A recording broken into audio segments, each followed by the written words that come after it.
Bom dia, pessoal. Buenos dias. Eu estava ali tomando café e me veio um pensamento, olha o quanto a nossa memória arquiva as coisas, né? Desde a nossa infância, imagine há 10 anos atrás. E eu estava lembrando de um caso, eu não era nem terapeuta, hein? Sou recém-reformada. E eu trabalhava com as irmãs da Assembleia de Deus, não deveria nem falar o nome da igreja, né? Mas essa irmã, isso em 2009, essa irmã ela veio me queixar e falava muitos casos, esse é um deles. E essa irmã veio me queixar que o esposo não sabia tocar nela. E ela dizia assim, irmã, ele não sabe tocar no meu seio, sabe? Ele chega no meu mamilo e parece que é um botão que ele está trocando de canal.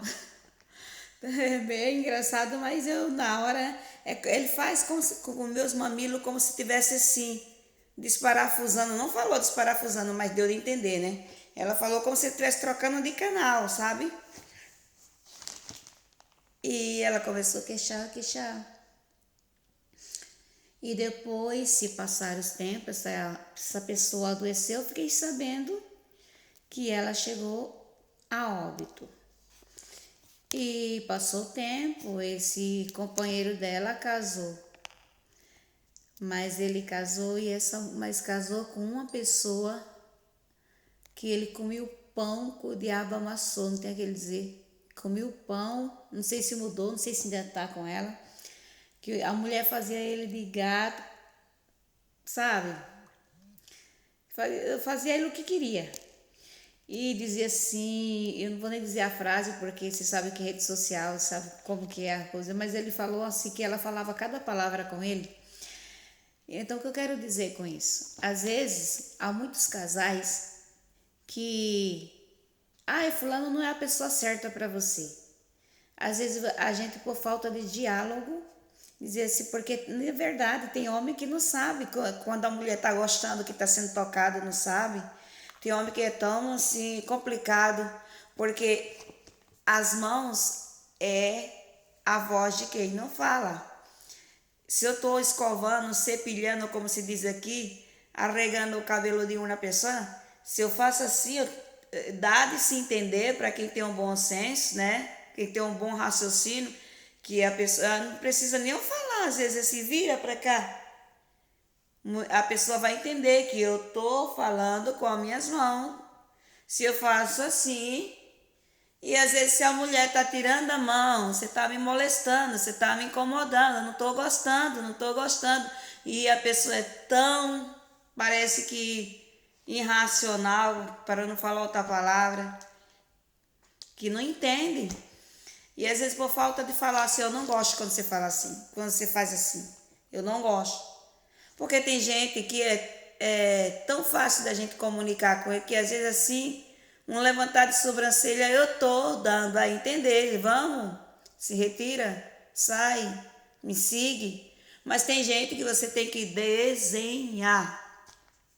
E tem homem que ele também não sabe tocar na mulher. A mulher tá dizendo assim, não tô gostando, não tá me dando prazer. E às vezes tem relacionamento que se destrói por mínimas coisas.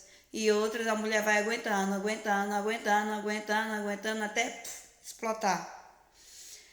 E o que eu quero dizer com isso? Às vezes perdeu tempo, a pessoa se foi, no caso foi morte, né? Se separando, a separação foi por morte.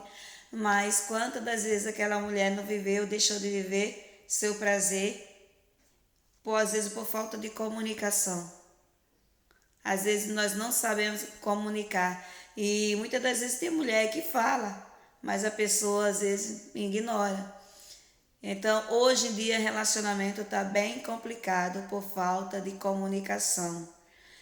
O homem quer saber que ele se satisfez, ele deu prazer, ele sentiu, ele chegou ao orgasmo, mas ele não está nem aí com a mulher. E quantos relacionamentos que o homem, ele sente o prazer e daí vira, dorme, acaba. Muitas das vezes a mulher tem que se satisfazer ela sozinha mesmo. Mas existe como existe. Depois que hoje para mim não é tabu falar sobre essas coisas. Antes eu sentia muita vergonha. Hoje eu não sinto mais vergonha de falar sobre isso. Porque, por exemplo, hoje em dia o que tem de mulheres sofrendo dentro da igreja, vivendo uma vida de aparência. Ai, porque meu marido é evangelista, meu marido é presbítero, meu marido é pastor. E tá ali, ó. É por causa do ministério. Aí eu não separo por causa do ministério, eu não separo por causa da igreja, eu não separo para não dar o que falar. Eu separo, só separo por morte. E tá morrendo amargada. E tá morrendo infeliz. E o homem tá nem aí. Ele vestiu um terno, ele põe uma gravata, ele tá bonitinho, né? Tá aquele Deus, pátria e família, vivendo de aparência. A própria palavra do Senhor de Samuel não atenta para a aparência.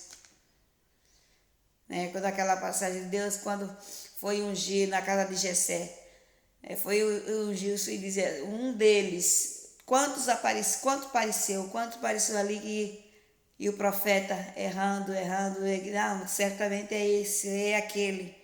Deus não atenta para a aparência, tem pessoas que estão vivendo de aparência, né? Eu sou uma boa esposa, né?